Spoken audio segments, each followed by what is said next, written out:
Hello, my name is Lourdes Leiner. I am an independent author, and I'm going to be hosting your poetry workshop through Writers Hive for 2025. And we're going to make writing the future present. So, I'd like to first introduce my body of works to you so you can understand my background and the things that I specialize in. My first series, titled Stitches, is up here in the corner. And this one goes into a collection of inner writings that I made all throughout my early stages of development. I had a life-threatening surgery, and I write throughout the process and talk about the process of healing within this work. This is the first body of work that I had ever published under my name, and it helped launch my career as a literary artist. From there, I followed up with the work of Spit It Out, which is one of my best sellers across Arizona and across the United States. And here I archive all kinds of perspectives from musicians, artists, bands, creatives, and even the underground in our communities, specifically in Tucson and in Arizona, to highlight voices in the Southwest. This work ended up opening amazing doors and opportunities for me as an author, and it is one of my bestsellers, so I hold it very near and dear to my heart.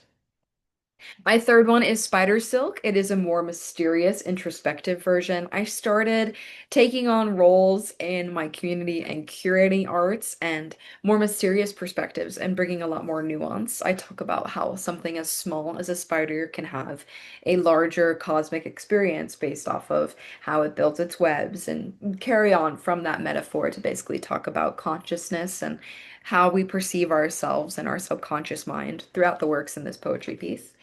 And my most recent publication, Sabotage, is a collection of poetry and gonzo journalism all throughout the southwest of the United States.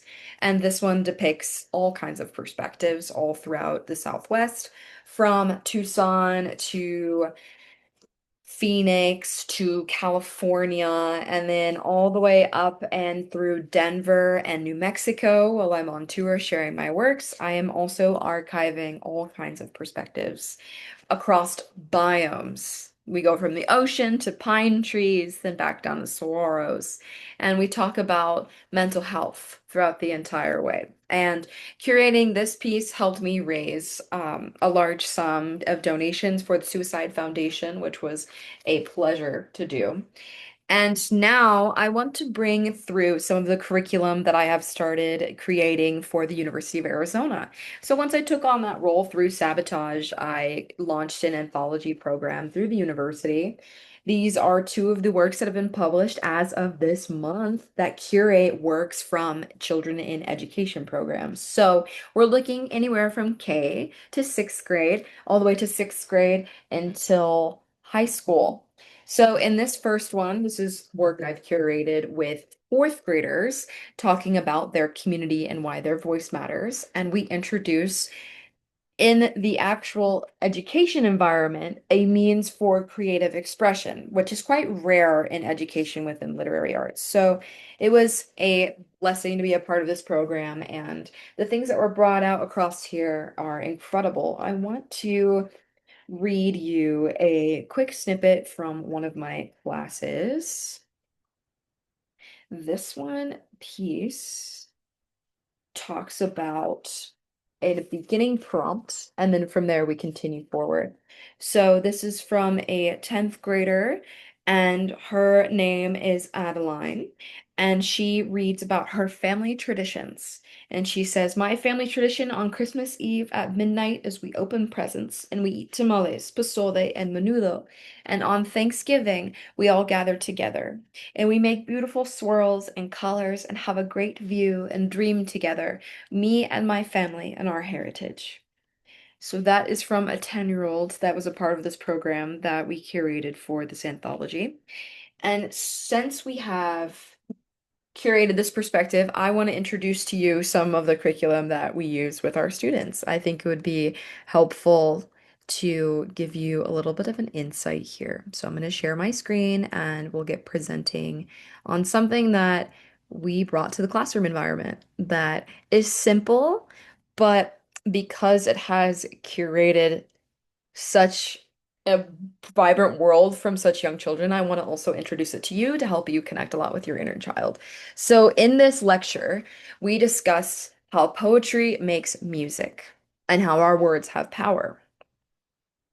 So, poetry and music have been deeply intertwined for thousands of years, from ancient Greece all the way until ancient China, and many more cultures in between within ancient perspectives. In ancient Greece, a lot of early songwriting was brought and introduced to young men that were often seen as violent within the cultural perspective, and they were given this avenue where they would be taught how to, one, play instruments, two, songwrite, and three, write in the prose, similar to sonnets.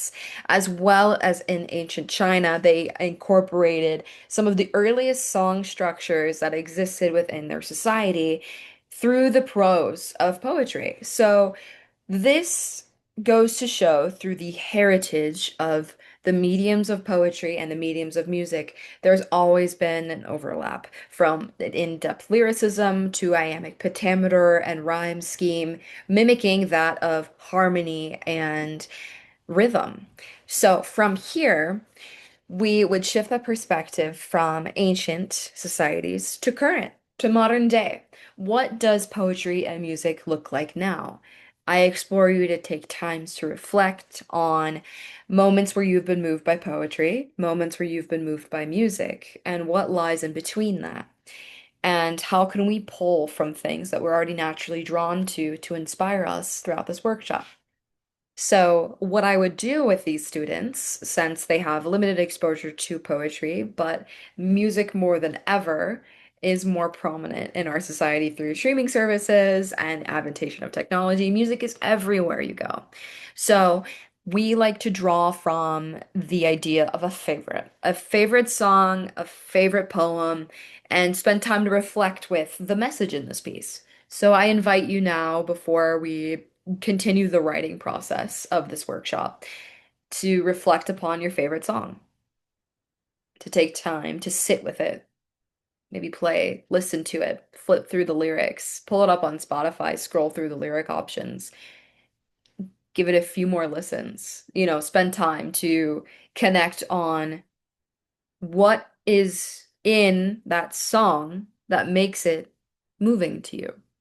What is the message? Is there a message? Is it the rhythm? Is it the scheme? Can you think of things in the song that actually evoke from your subconscious mind? Can you think of experiences that you have in common with this song?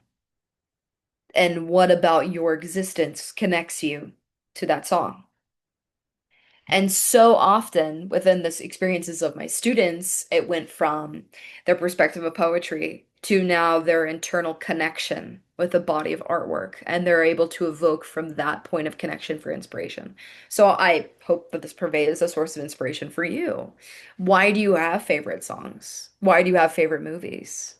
Why is that? Do you feel seen in this work? Do you feel heard in this work? Is this work saying something that you may not have been able to put into words before this? How can we explore this more?